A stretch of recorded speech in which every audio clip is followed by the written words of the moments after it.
Sunil, it's great to have you on the show today. Thank you for being here. How are you doing? Doing wonderful, Mark. Thanks for having me. Yeah, we're really excited to have you here to talk about education and technology and the intersection of both industries. But before we dive into things, I'd love if you can give the listeners an introduction to yourself, what you do. Sure. As you heard, I'm Sunil Gunderia. Role-wise, I'm Chief Innovation Officer for Age of Learning. And just a little bit on Age of Learning, we're a company whose mission is to ensure that every child achieves academic success and develops a lifelong love of learning. Fantastic. And of course, I want to dive into the platform. But before we get there, I'd be curious to know how you got to your current role as Chief Innovation Officer and what exactly a Chief Innovation Officer does, and particularly at Age of Learning. Absolutely. So my career has been somewhat jagged, I would say, in terms of there. It hasn't been a direct path into education. I had the good fortune to be born to parents who were highly educated. They were born in. I was born in India.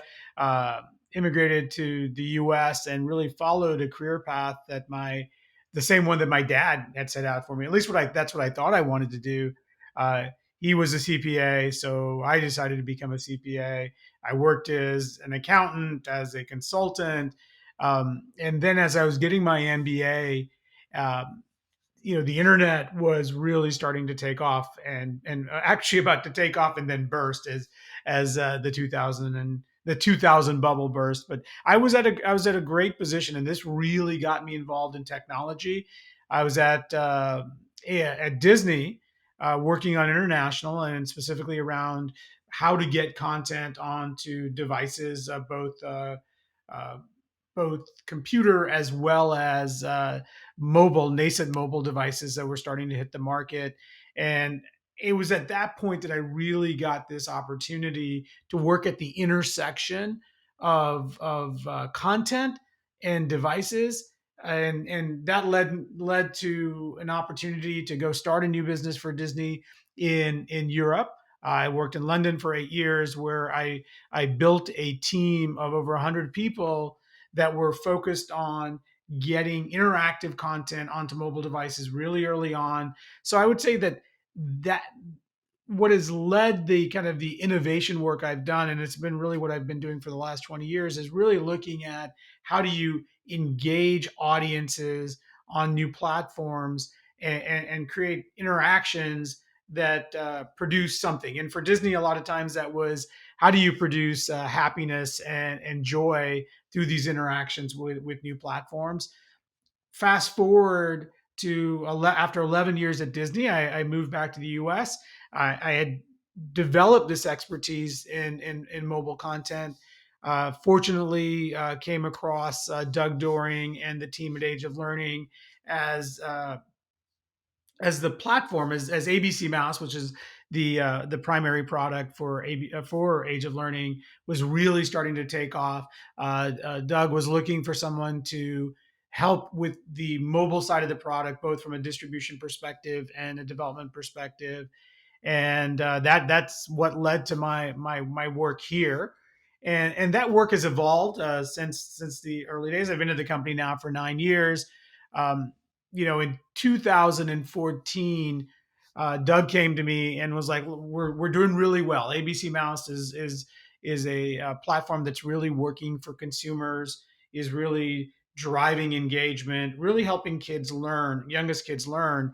Um, what else can we do? We have this, this learning problem in the US. There's a learning crisis globally. How do we relook at things?" And that is what really started into this role as chief innovation officer. At the time, I was chief strategy officer and had an R&D team, and that R&D effort led to this next generation platform we've been developing. So, to answer your final question, so what does a chief innovation officer do?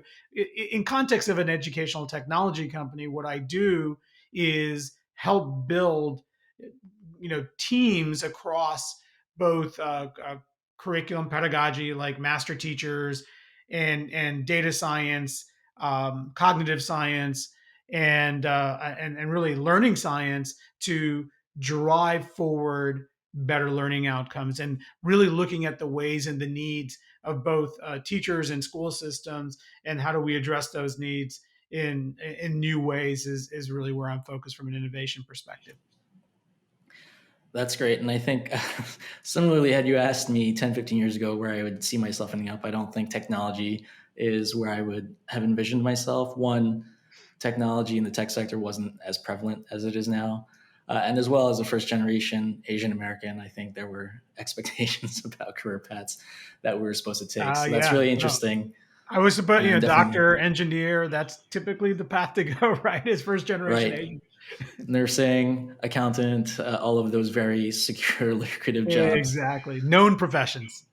Exactly. But that's great. And so I know you've already started talking about the Age of Learning platform. I'd love if you can dive a little bit more into, Age of Learning as well as ABC Mouse. I know that's something else that was a really large part of your pathway.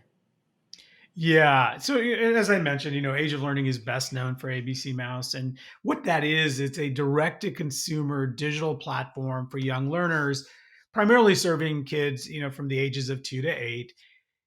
The ABC Mouse has been used by over 30 million children and has really earned the trust of parents who have made it the leading early educational digital resource in the US.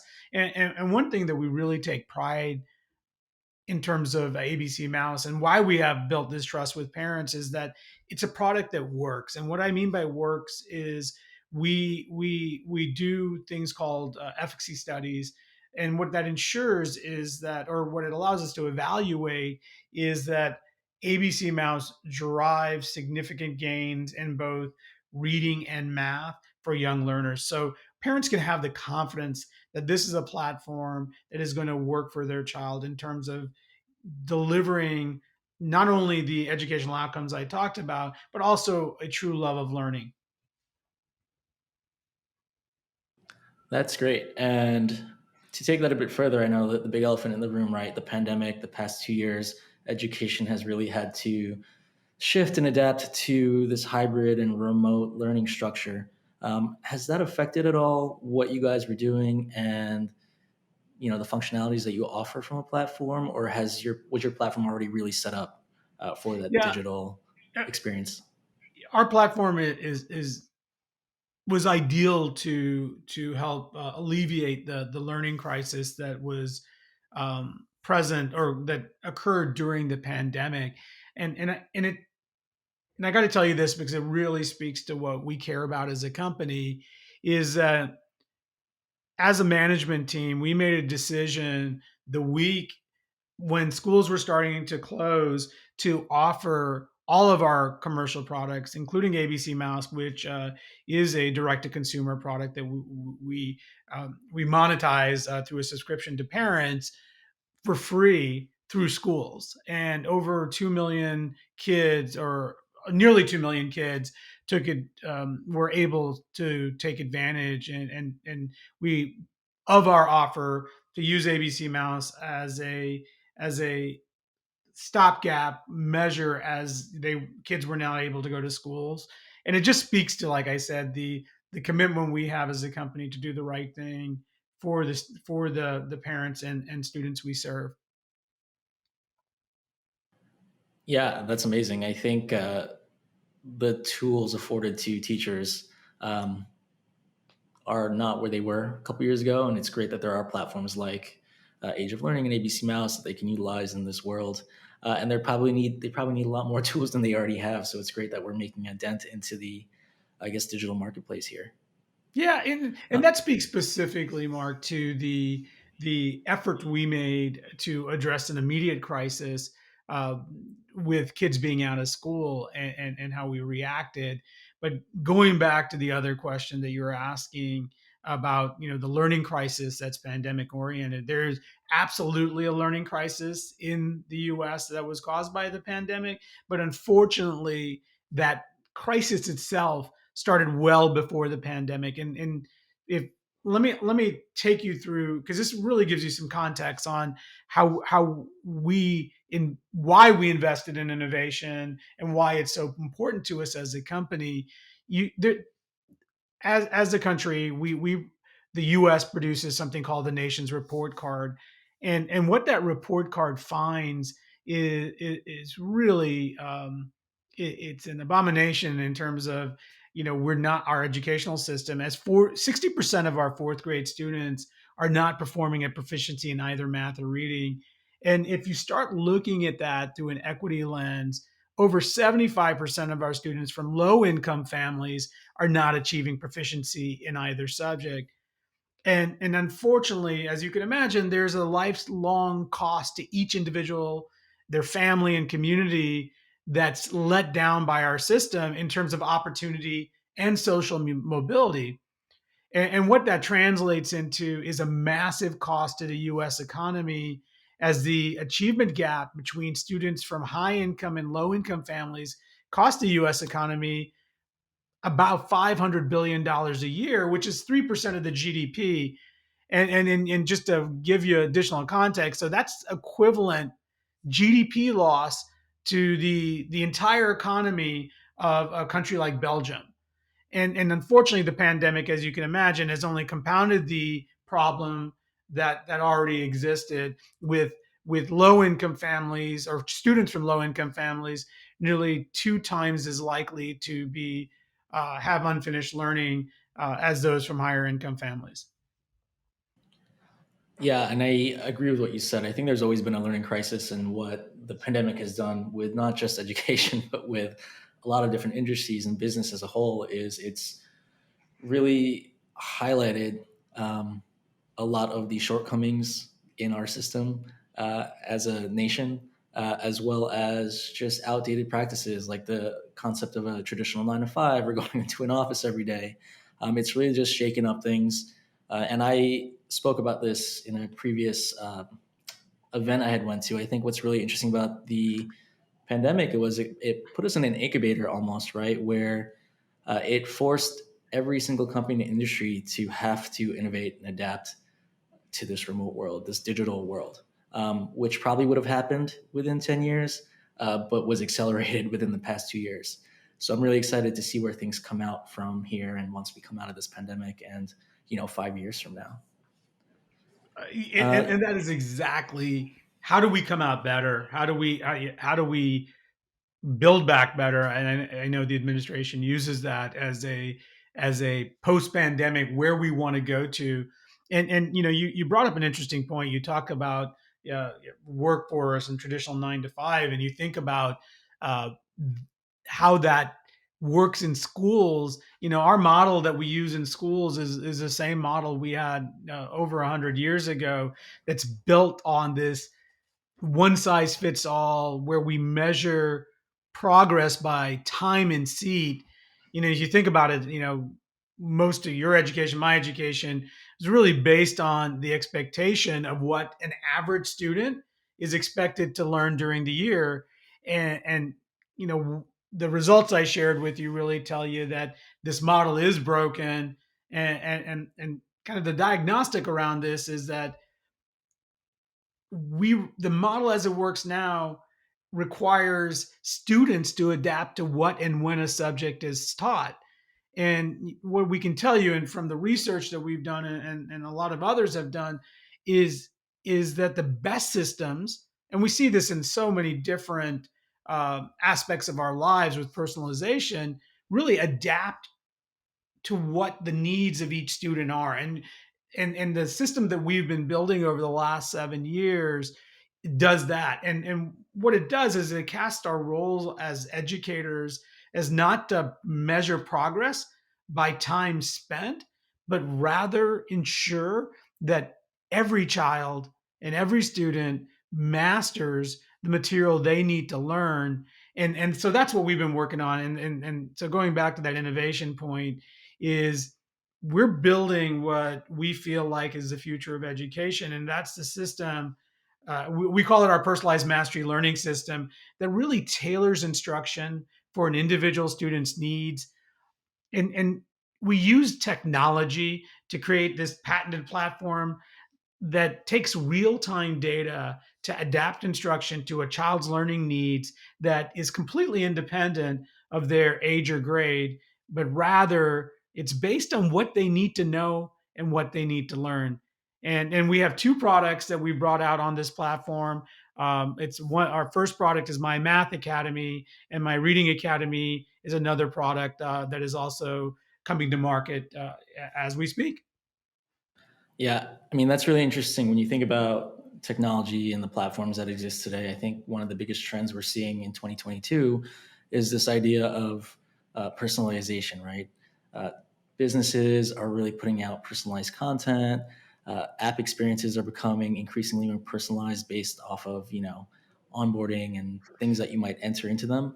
And why is that not the same for other areas of life, right? Why is it just the luxuries of technology, but not, like you said, personalization in education, because everyone is different and everyone should have a tailored experience to how they absorb and learn the best. So that's really interesting, and I'm curious to see how that will pan out in the future.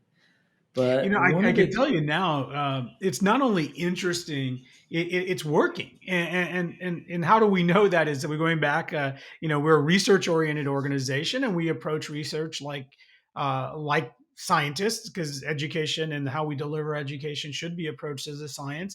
And that science, like any other science, should be about how do we get the best outcomes, and we do that by doing studies that include randomized control trials where you have a treatment group that uses our product like My Math Academy, and a control group that will not use that product. And what we've seen consistency through multiple efficacy studies is that a using My Math Academy significantly accelerates math learning, and it meets the highest tier of evidence as established by the Department of Ed. It's called ESSA Tier 1. And as a new product, we already have ESSA Tier 1. We've replicated results. And even last year during the pandemic, you've seen the results, Mark, that the across the country about how kids are falling behind.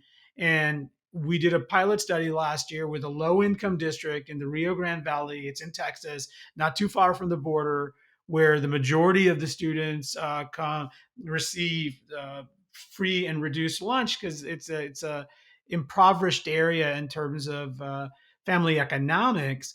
And through our program, and the kids that used it, 98% of those students that used the program achieved grade level readiness. And these were young kids, they're 4-year olds. Even more interesting, as you think about the potential of students, is that 20% of the students demonstrated they were capable of mastering skills an entire grade level above their current grade. And teachers were amazed by these results because these were not skills that they had taught. So it really shows that, goes back to that point we were talking about with personalized education.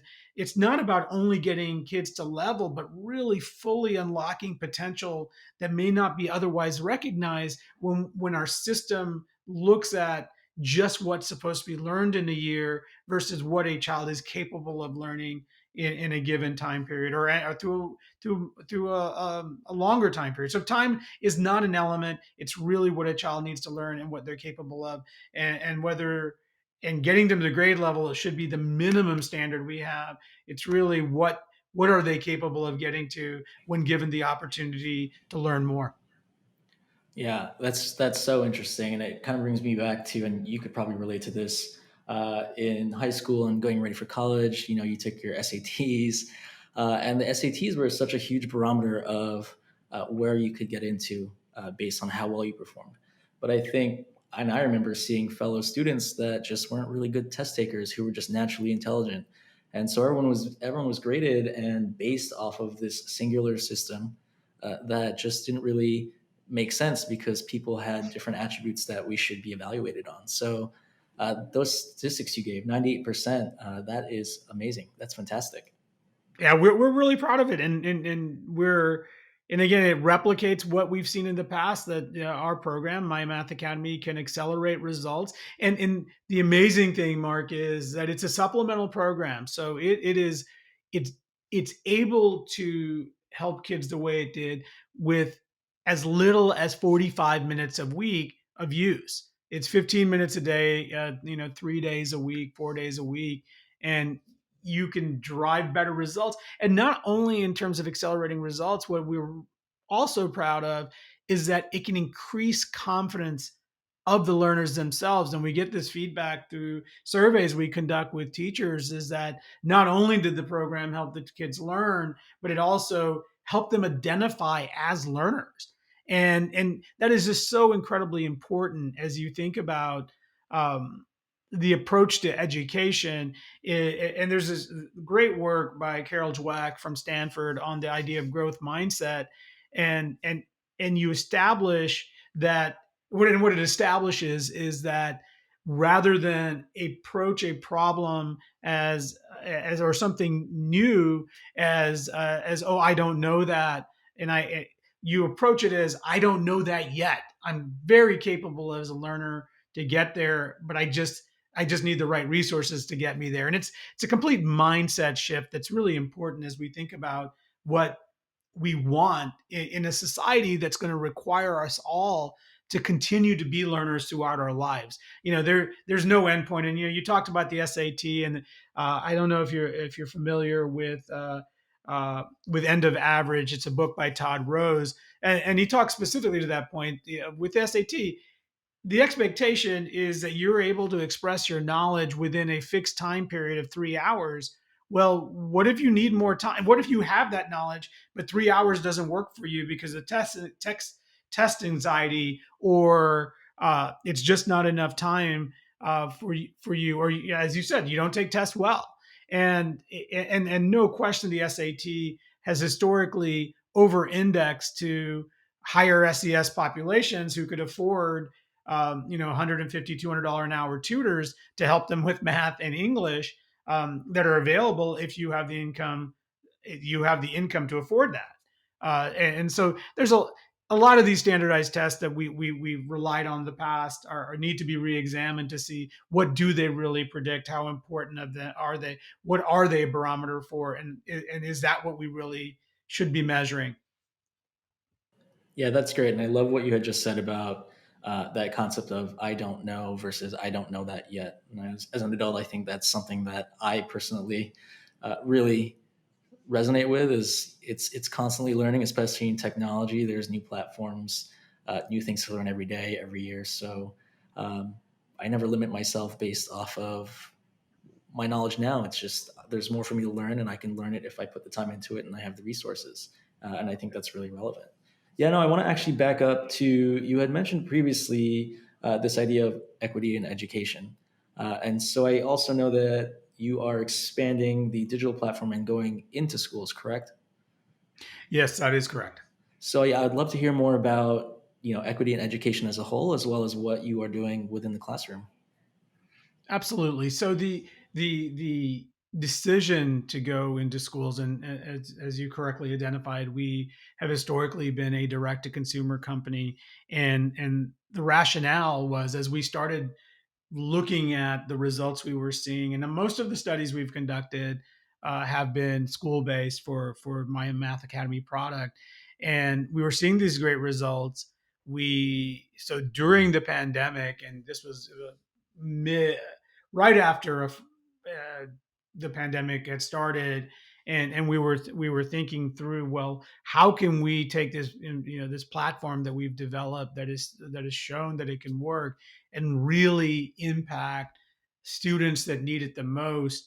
And as it was at that point, we made a decision that we should be in schools, because we knew we could reach the broadest audience of students and kids who really needed the program. And so in mid 2020, we made a decision, let's get into schools. I was asked to put together a schools team. So hired a GM of schools from HMH, who had a tremendous amount of experience selling across the US. And then we started this process of building a team. So in the last year and a half, we've gone from really zero people focused on the sales and distribution and implementation in schools to over 35 on the team all so far, and continuing to expand as we go into the schools market. Yeah, that's great. And I think that's a really future approach to how do we expand technology and make it more accessible. Not only is an online platform accessible to begin with, but the fact that you are also bringing it directly into classrooms and really bridging the gap of equity and accessibility is Yeah, super important. yeah, and let me tell you a little bit more about that. Like, we're we're very research based, as I've mentioned several times, and it's important because there's such a approaching approaching education with a research perspective really helps us understand the problem we're trying to solve. And one of the things that we recognized as you go into the schools market, and we've written several papers on this. It's that you can have a personalized mastery learning system like we do that can drive results for the students, but you're going to get even better results, and the research tells us this, uh, by enabling and empowering teachers and parents to better participate in personalized learning. And one of the reasons it's been difficult to get personalized learning and mastery based learning going in schools is it's difficult. You have 20, 25 kids in a classroom. How do I individualize instruction? And we know from research, there's research from the 80s that personalizing instruction, one-to-one tutoring type of instruction is the most effective way to learn. However, we can't do that at scale. It costs too much money, as you can imagine. What we're able to do with our system, so we take our personalized mastery learning system that's student facing, and then we use the data that's generated from that to help teachers in the classroom both organize students in cohorts based on what their based on similar learning needs, and provide them the materials they need to effectively engage and teach those students that are at a different level than other students. And this can be done at a small group basis, as I just mentioned, or on a one-to-one basis. And further, we know that the parent's really important. And the parent's role isn't necessarily to be an educator, but to be a proponent and a supporter, and someone that recognizes and and and supports the learning by just asking you questions. Look, I heard you learn to count 100 today. Do you want to do that with me or for me? I'm so proud of you because I've that because you're learning. It really starts creating this feeling and extrinsic motivate or intrinsic motivation around learning that's based on this is important. Not only do my teachers care about it, my parents care about it, and I care about it. And I now learning becomes something that is something I can do and I want to do because it's important to me and everyone around me. That's great. And so you mentioned family and parents being a proponent in the learning process.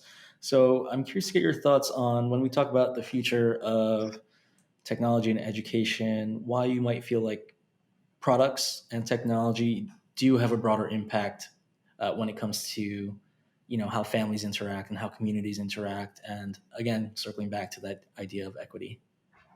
Yeah, a lot the of the issues that we're facing in schools in terms of kids being behind, um, is is starts with economic disparity in terms of available resources and frankly background knowledge of what a parent may need to do with a child, and the background knowledge in addition to lower income families many times don't have the time nor the to really research and look at what they need to do to help their kids. And what this has resulted in is you look at the statistics. Children from low income families come into school 60% less ready in terms of kindergarten readiness. So there's already there's unfortunately a deficit. What the data suggests is that we can help parents from the 0 to 5 age really better understand how they can help their kids in an easy way that fits what they need. That doesn't require them to become educators themselves, but help develop vocabulary, help them with the concepts of math, and do it in a way that is not overwhelming for the parents.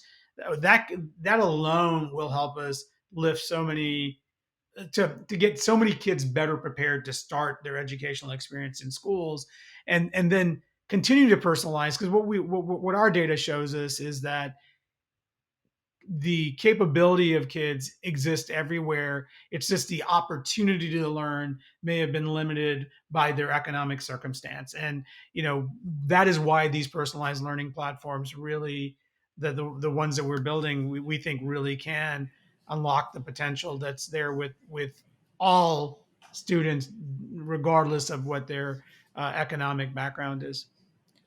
That's great. And speaking of future thinking, what's on the horizon for Age of Learning, ABC Mouse? Are there big things you're planning for?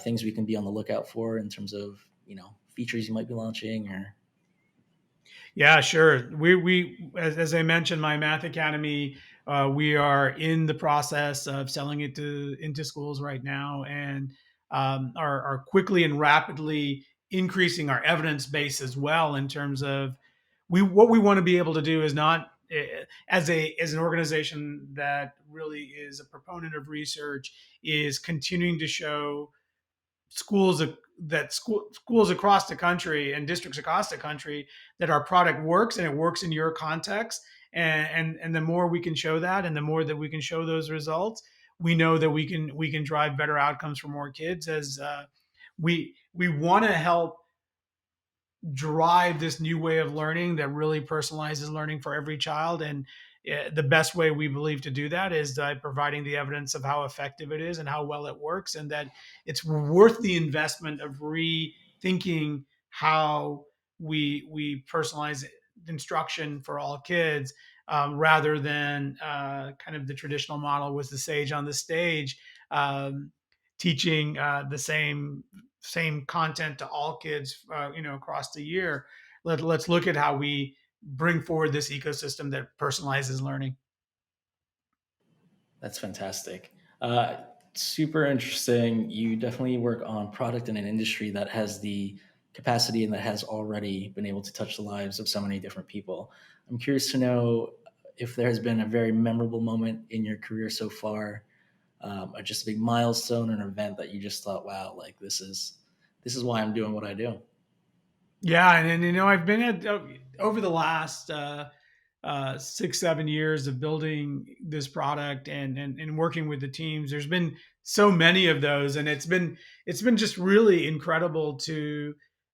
Then we talked about a little bit about learning and being a lifelong learner. Like I don't come from an educational background, but I know a lot about education now. So and I think I can comfortably say I do come from an educational background now, with the experience I've had over the last 7 years, really going deep into understanding the problem that exists, and working with incredibly bright and talented people who are equally passionate about solving problems. And so from a legacy perspective and a purpose perspective, being able to work on something that has shown that it can make such a big difference. The fact that we are in a position in doing the work we're doing to unlock the potential of millions and millions, if not tens of millions of kids, not only here in the US, but globally, is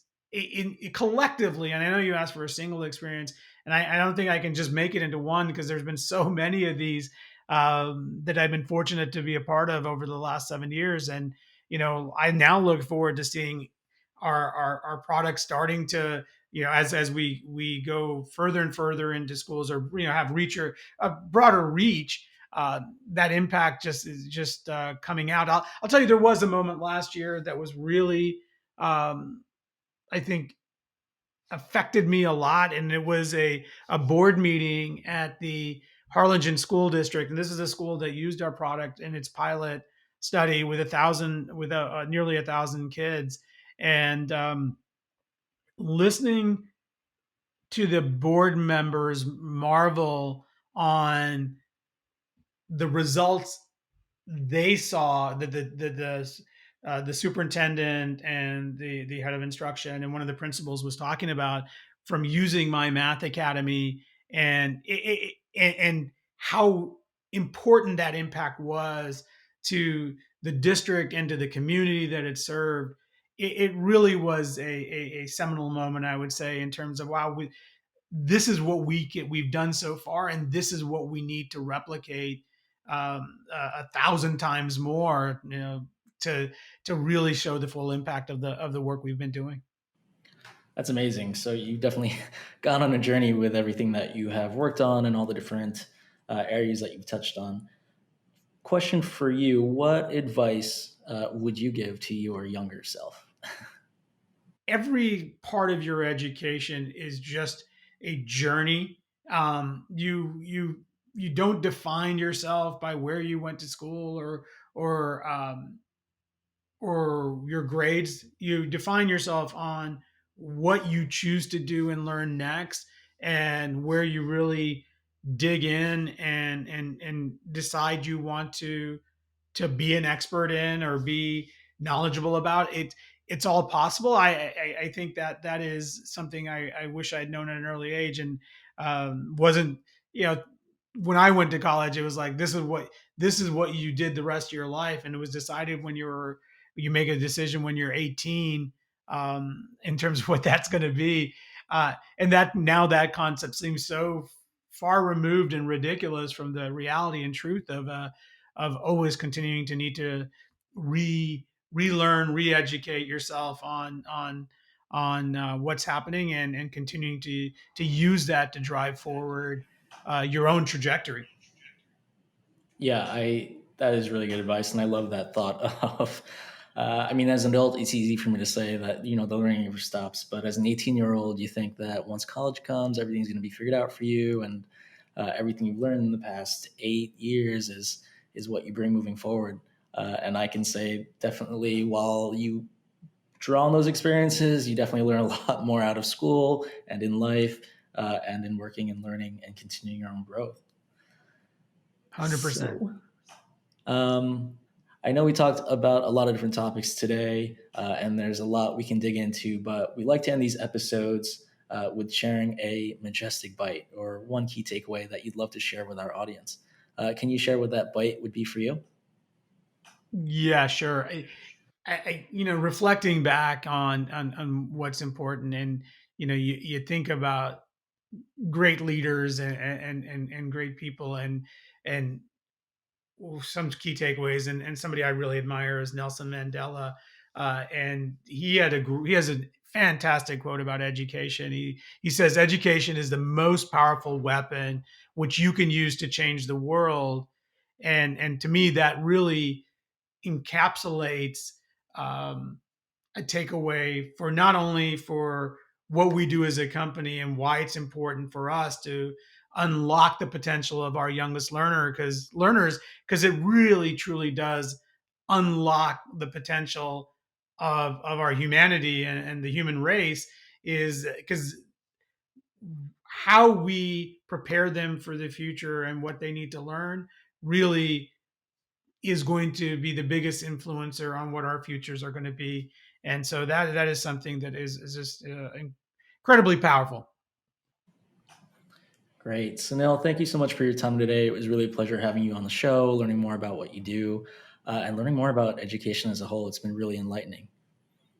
Awesome. I really appreciate your time, and thank you for listening to us in terms of what we're trying to do and achieve. And please check us out at ageoflearning.com to see the great work we're doing, not only with students in the classroom, but also for consumers with our ABC Mouse product. Awesome. Thank you so much. All right. Thank you.